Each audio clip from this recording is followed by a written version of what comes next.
All right so स्वागत छ सबैजनालाई मेरो न्यू युट्युब च्यानलको फर्स्ट भिडियोमा। यो चाहिँ मैले यो युट्युब च्यानल चाहिँ मैले as a self improvement YouTube channel भनेर खोलेको हो र यसमा चाहिँ म सेल्फ इम्प्रुभमेन्टसँग रिलेटेड भिडियोहरू हाल्नेछु। अब सेल्फ इम्प्रुभमेन्ट हुनलाई सेल्फ इम्प्रुभमेन्टको नलेज दिनलाई मैले आफै पनि सेल्फ इम्प्रुभमेन्टको पाथमा हुनुपर्ने हुन्छ, त्यही बाटोमा हुनुपर्ने हुन्छ।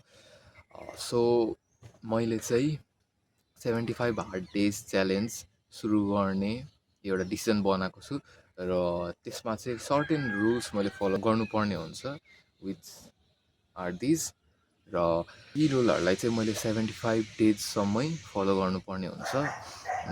मैले आफूलाई इम्प्रुभ गर्दै जाँदा मैले सिकेको कुराहरू र जानेको कुराहरूलाई चाहिँ म आफ्नो युट्युब भिडियोद्वारा तपाईँहरूलाई पनि जानकारी दिनेछु र मेरो डेली लाइफको अपडेट, मेरो 75 हार्डको अपडेट चाहिँ मैले तपाईँहरूलाई सर्ट्समा दिनेछु। सो आई नो आजकल मान्छेहरू त्यति साह्रो सेल्फ इम्प्रुभमेन्टमा इन्भेस्टेड हुँदैनन्, उनीहरूले लाइफलाई त्यही इजी मोडमै बाँचिरहेको हुन्छन्। So I want to change that. मैले आफ्नो सँगसँगै तपाईँहरूको लाइफलाई पनि चेन्ज गर्न चाहन्छु so that we all of us can be a better person.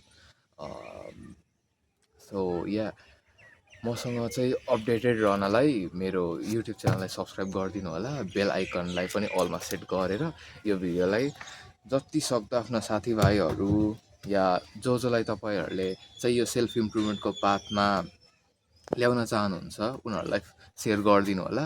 That will mean a lot to me. यो अब न्यू च्यानल हो होइन, कम्युनिटी बिल्ड गर्न गाह्रो हुन्छ। अहिले सुरुमै कम्युनिटी बिल्ड हुँदैन, बिस्तारै प्रोग्रेस गर्दै जानुपर्छ। सो इफ तपाईँहरूले चाहिँ मलाई यो पाथमा, यो बाटोमा यदि सपोर्ट गर्नुहुन्छ भने I will be really grateful to all of you. अहिलेलाई चाहिँ यति नै भन्न चाहन्छु म। सो स्टार्टिङ टुमरो म चाहिँ 75 हार्ड च्यालेन्जको भिडियोहरू अपलोड गर्नेछु र आजको लागि यति नै।